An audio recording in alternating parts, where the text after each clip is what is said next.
Good morning students. महाविद्यालय के YouTube channel पर आप सभी का हार्दिक स्वागत है।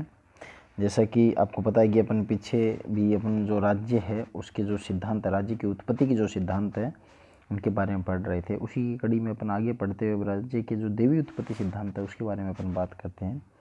क्योंकि बेसिकली क्या है कि मानव सभ्यता के विकास का जो इतिहास है वो राज्य के अस्तित्व के इर्द गिर्द ही है। अगर अपन सामान्यतः बात करें तो जो मानव सभ्यता का इतिहास है वो राज्य के इतिहास के आसपास जुड़ा हुआ है, लेकिन मनुष्य है वो इतना भी तय है कि वो शुरू से सभ्य नहीं था। और तो अगर शुरू से सभ्य नहीं था तो हम इतना भी मान सकते हैं कि स्टार्टिंग में तो कोई राज्य नहीं था। तो अब राज्य की उत्पत्ति कैसे हुई इसके बारे में कोई ऐसा सर्वसम्मत सिद्धांत नहीं है। तो बहुत सारे विचारकों ने अपनी अपनी कल्पनाओं के आधार पर राज्य की उत्पत्ति के जो सिद्धांत है वो प्रस्तुत किए।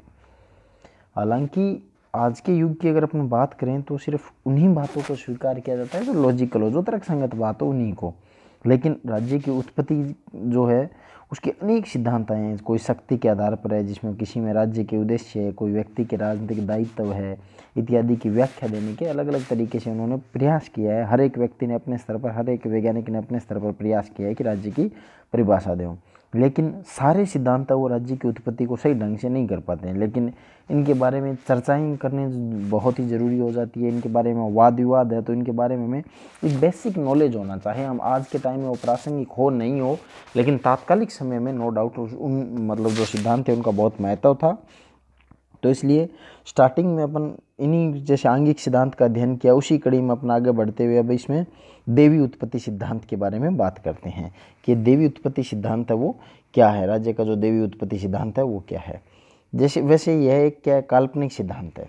इसको जैसे देखा जाए तो मतलब यह राज्य की उत्पत्ति को समझने में कोई विशेष सहायता भी नहीं देता है, काल्पनिक सिद्धांत है। तो इसका जो मुख्य ध्येय है वो है राज्य की शक्ति का देवी आधार की पुष्टि करना। यानी राज्य है वो, इसका जो मुख्य ध्येय वो यही है कि राज्य है वो देवताओं के द्वारा बनाया गया राज्य है। और यह पुराना सिद्धांत है। इसके संकेत है वो भारतीय और यूरोपीय दोनों परंपराओं में इसके संकेत है वो आसानी से मिल जाते हैं। हालांकि दोनों में निहित संदेश है वो अलग अलग है, ये भी है क्योंकि इसके ये जो सिद्धांत है ये काफ़ी पुराना है और इनमें दोनों में मिलते हैं। दोनों मतलब इनके जो संकेत है वो भारतीय यूरोपीय दोनों परंपराओं में है, लेकिन दोनों में जो निहित संदेश है वो बहुत है। इनके अलावा अगर अपन देखें तो यहूदी अगर धर्म ग्रंथों की बात करें तो इसमें स्वयं ईश्वर को राजा माना गया है। और प्राचीन चाहे मिस्र की परंपरा की बात कर लो, वहाँ राजा को सूर्य का पुत्र कहा गया है और चीन के राजा को तो सर्व के पुत्र के रूप में सराहा भी गया है। अब बात करते हैं यूरोपीय परंपरा क्या मानती है, यानी यूरोपीय परंपरा वो देवी उत्पत्ति सिद्धांत के बारे में क्या मानती है। कि यूरोपीय परंपरा में देवी उत्पत्ति का सिद्धांत राजतंत्र के युग में विकसित हुआ था। देखो ये मतलब जो राजतंत्र के टाइम हुआ और इसका जो मुख्य ध्येय था, यानी ये जो ध्येय था जिसका ध्येय क्या था, राजा के अधिकार देवी के अधिकार है, इस बात को सिद्ध करना कि राजा के अधिकार है वो देवी के अधिकार है, इसको सिद्ध करना था। अर्थात जिस प्रकार देवी देवताओं का आदर व पूजा करते हैं, हम जिस प्रकार देवी देवताओं का आदर और पूजा करते हैं उसी प्रकार राजा का सम्मान होना चाहिए। ये जो बेसिकली जो बातें हैं, क्योंकि जैसे देवी देवताओं जो है वो हर एक के लिए वो अपनी अपनी मान्यताएं हैं, उन मान्यताओं के हिसाब से सबके लिए अलग अलग देवी देवताएं वो पूजनीय हैं। उनकी इच्छा और आज्ञा के सामने हर एक व्यक्ति है वो नतमस्तक होता है। अगर ये भी देवी की जो इच्छा हो या देवताओं की जो इच्छा हो उसके आगे में हर एक व्यक्ति नतमस्तक होता है। उसी प्रकार ये सिद्धांत है, यूरोपीय परंपरा है वो इस सिद्धांत को इस रूप में पालन किया कि राजा भी देवताओं का पुत्र है, तो उसी प्रकार राजा की इच्छा आज्ञा का पालन करना हमारा परम कर्तव्य है। और इस बात पर बल देने के लिए इसी सिद्धांत को रखा गया था कि राजा की नियुक्ति है वो स्वयं ईश्वर ने की थी। क्योंकि अब सवाल खड़ा होता है भी हम देवी देवताओं की माने वैसे राजा की क्यों माने, तो उसका सीधा सीधा उत्तर है कि वो इसलिए मानना होगा क्योंकि राजा की नियुक्ति है वो भी ईश्वर ने की है और जो राज्य है वो भी ईश्वर के आदेश से स्थापित हुआ है। शासक की सत्ता है, राजा की सत्ता है वो इतनी ऊंची है कि वो अपने अपने कार्यकलापों के लिए किसी सत्ता के प्रति उत्तरदायी नहीं है, वह केवल और केवल ईश्वर के प्रति उत्तरदायी है। तो इस विचार यानी ये जो विचार है यानी जनता के प्रति उत्तरदायी तो नहीं होना, एक तरीके से अनुत्तरदायी शासन की बात होती है। तो इसका जो आरंभिक संकेत है वो बाइबल में मिल जाता है। क्योंकि बाइबल क्या कहता है, बाइबल के अनुसार है कि ईश्वर समस्त शक्ति का आधार है, संसार की प्रत्येक शक्ति ईश्वरीय शक्ति की अभिव्यक्ति है। अतः राजा की शक्ति भी दैवीय शक्ति का प्रतिरूप है, और इस शक्ति का विरोध करने का अर्थ है ईश्वर के आदेश का विरोध करना, और इसके लिए वह सर्वथा निंदनीय है। यानी ईश्वर की शक्ति का अगर विरोध करोगे तो वो निंदनीय हो गया। यानी यूरोपीय परंपरा बेसिकली राजतंत्र को, अगर यूँ बात कहे तो ये राजतंत्र को मजबूत करने के लिए, राजतंत्र को मतलब कोई चैलेंज नहीं कर सके, इन चीज़ों को बनाए रखने के लिए एक देवी उत्पत्ति सिद्धांत लाया गया कि राज्य है वो एक देवी उत्पत्ति सिद्धांत, राज्य है वो एक देवी के द्वारा उत्पन्न किया गया, मनुष्यों के द्वारा उत्पन्न नहीं किया गया, अतः मनुष्यों को राज्यों का विरोध करने का अधिकार नहीं है। अब मध्ययुगीन यूरोप में यही सिद्धांत देवी उत्पत्ति सिद्धांत है, वो राजतंत्र और चर्च में सत्ता का परस्पर विरोध हो गया। स्थिति ये पैदा हो गई, मध्य युग के आते आते चर्च कहने लगा कि मैं शक्तिशाली हूँ, वहीं पर राजतंत्र जो राजा कहने लगा मैं शक्तिशाली हूँ। तो इस चीज़ को स्थापित करने के लिए कौन पावरफुल है, कौन ज़्यादा पावरफुल है, इस बात को तय करने के लिए फिर लड़ाई हुई, तो देवी उत्पत्ति सिद्धांत आया। क्योंकि राजा ने स्वयं को ऊपर थोप लिया कि हम चर्च से भी इसलिए ऊपर है क्योंकि राजा के द्वारा हमें दिया गया है, तो हमारी सत्ता है वो किसी के प्रति उत्तरदायी नहीं है, इवन राजा के प्रति भी नहीं है। तो इसके पीछे तर्क क्या दिया गया कि जो ईश्वर राजा है वो सीधे अपने ईश्वर से शक्ति प्राप्त करता है, चर्च से शक्ति नहीं लेता है, अतः राजा है वो चर्च के अधीन नहीं है। और राज्य की जो देवी उत्पत्ति सिद्धांत है वो रॉबर्ट फिल्मर की जो पैट्रिया का जो यानी पितृतंत्र जिसको बोलते हैं 1680 में लिखी गई एक किताब थी पितृतंत्र।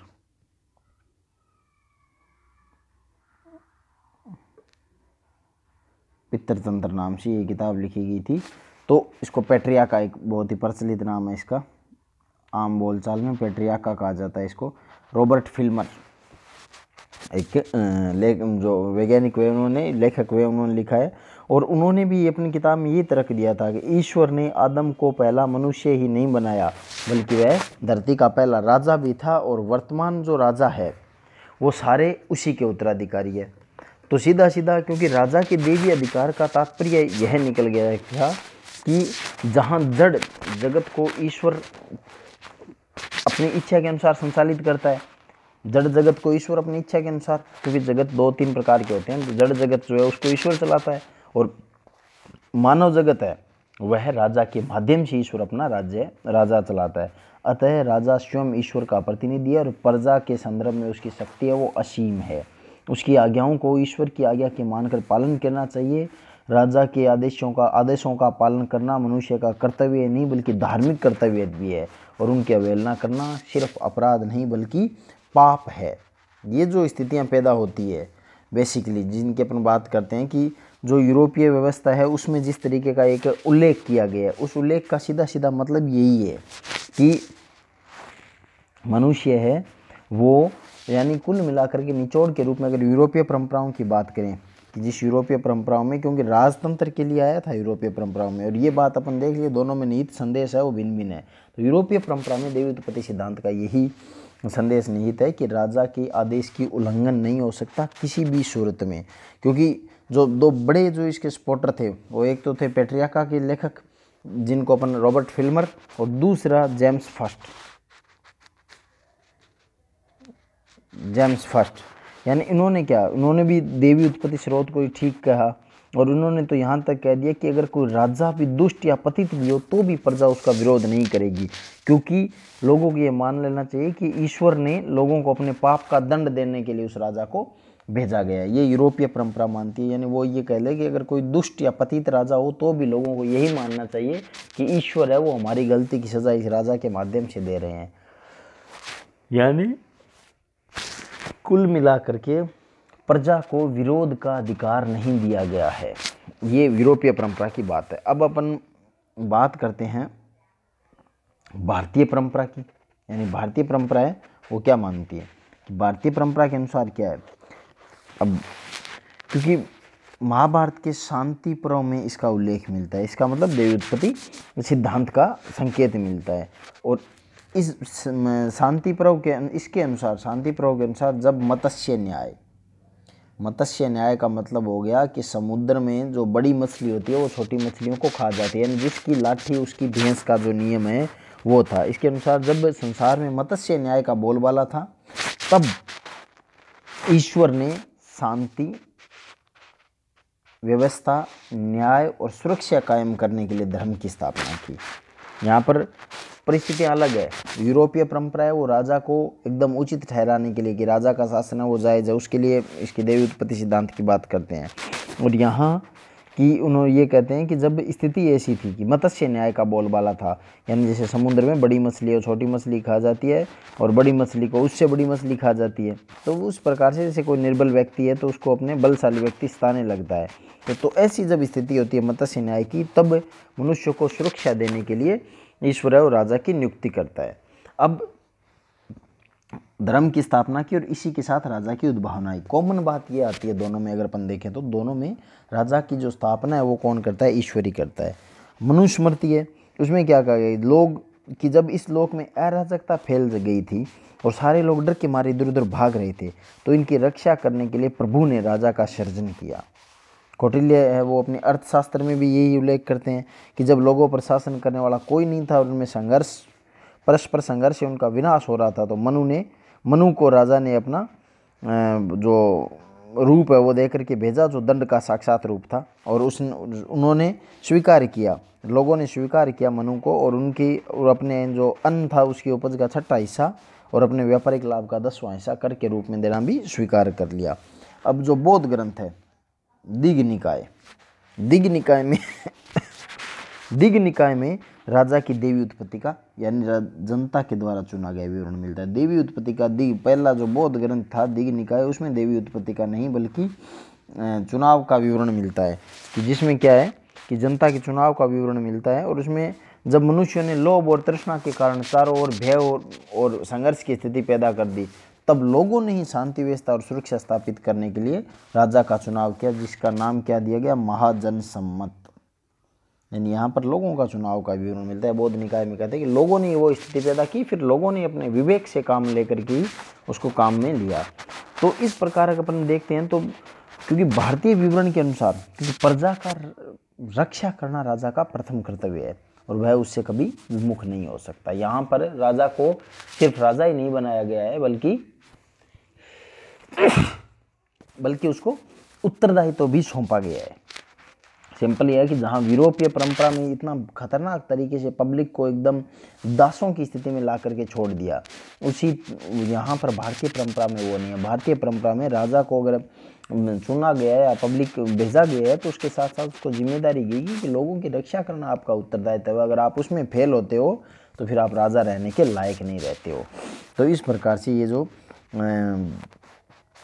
भारतीय और यूरोपीय परंपरा के बीच में बड़ा अंतर आता है। उपरोक्त सभी जो विवरणों में प्रजा की रक्षा करना राजा का प्रथम कर्तव्य है, जिससे वह कभी विमुख नहीं हो सकता। तो भारतीय परंपरा यहाँ आकर के यूरोपीय परंपरा से अलग हो जाती है, क्योंकि भारतीय परंपरा है वो राजा को सिर्फ अधिकार ही नहीं देती है, उनके कर्तव्य भी उनको सौंपती है। अब अपन इसकी देखते हैं आलोचनाओं के बारे में कि क्या क्या इनकी मुख्य आलोचनाएँ हैं। क्योंकि देवी उत्पत्ति सिद्धांत है उसको अब कहीं पर भी मान्यता नहीं है, क्योंकि यह केवल धार्मिक विश्वास का विषय है, कहीं भी तर्क या प्रमाण नहीं है। यूरोपीय परंपरा में तो मतलब क्योंकि अब जब मान्यता नहीं है तो ये पहला तो हो गया अप्रासंगिक। देवी उत्पत्ति का सिद्धांत है वो अब अप्रासंगिक हो चुका है, क्योंकि कहीं पर मान्यता नहीं है, केवल धार्मिक विश्वास का है। दूसरा, यूरोपीय शासकों द्वारा इन सिद्धांतों का क्या किया गया? बेहतरीन तरीके से दुरुपयोग किया गया, क्योंकि अत्याचारी शासकों ने जो लोगों से मतलब ऐसी आज्ञा पालन की उम्मीद कर ली जो आज्ञाएं कहीं भी नहीं है। अगर अपन इस मतलब भारतीय परंपरा को देखें तो ये यूरोप से ज़्यादा युक्ति संगत लगती है, क्योंकि इसमें क्या है कि राजा का जो देवी अधिकार है वह वहीं तक भी मान्य है जहाँ तक वो अपने कर्तव्यों का पालन करता है। इस सिद्धांत में प्रजा को अनुमति देता है कि यदि राजा अत्याचारी हो जाए, यानी यूरोपीय परंपरा में इसमें भारतीय परंपरा में तो ये भी कहा गया है कि राजा अत्याचारी हो जाए तो वो राजा रहने के लायक भी नहीं रहता है। तो लेकिन इस सिद्धांत का दुरुपयोग शासकों ने किया, ऐसी ऐसी निष्ठाओं की मांग की जो संभव नहीं थी और जिसका परिणाम है वो बहुत बुरा हुआ। और क्योंकि कुछ भी हो चाहे, अगर अपन बेसिकली बात करें तो आज के युग में जो देवी उत्पत्ति सिद्धांत है उसकी कोई प्रासंगिकता नहीं है। राज्य का संगठन केवल राजतंत्र में नहीं होता, प्राचीन काल से भी उसके बहुत सारे रूप चलते हैं, चाहे वो निरकुश तंत्र हो, अभिजात तंत्र हो, गुट तंत्र हो, लोकतंत्र हो, सब के सब प्रचलित रहे हैं और शासकों का जो चरित्र है वो भी भिन्न रहा है। तो उसके अलावा तीसरा है कि समस्त शासकों को ईश्वर द्वारा चुना गया मानना हास्यास्पद। ये भी एक स्थिति है कि अगर शासकों को अपन ये मान लेंगे सारे के सारे शासक है वो अगर राजा के द्वारा ही चुने गए थे तो ये एक अपने आप में मजाक हो जाएगी, क्योंकि फिर आधुनिक युग में जो लोकतंत्रीय चेतना का विकास हुआ उस लोक शक्ति और राज्य शक्ति के रूप में पहचाना जाता है। तो इसलिए राज्य के अधिकार या सत्ता के लिए उसकी उत्पत्ति की हमें जो संगठित जो एक लोक शक्ति है उसी में उसका रूप देखना चाहिए। राज शक्ति है वो कहीं पर भी इसके लिए उपयुक्त नहीं है। देवी उत्पत्ति सिद्धांत है। इस सिद्धांत के अगर अपन महत्व की बात करें तो इतना सा महत्व है कि तात्कालिक व्यवस्था में लोगों को धर्म के नाम पर और इनके नाम पर एक साथ जुड़ करके रहना सिखाया। डर के मारे में, ईश्वर के डर से या अन्य राजा के डर से, किसी के भी डर से एक के अंडर में रह करके इनको सहमित किया और सभ्य बनाने में इस सिद्धांत ने बड़ा योगदान दिया था। तो लेकिन इनके जब अपन आलोचनाओं का पक्ष देखते हैं तब लगता है कि इतना सा योगदान है, लेकिन इसके लिए लोगों को कीमत है वो बहुत भारी चुकानी पड़ी थी। तो इस प्रकार ये राज्य का जो देवी उत्पत्ति सिद्धांत है उसका उल्लेख किया गया। बहुत बहुत धन्यवाद आप सभी लोगों का।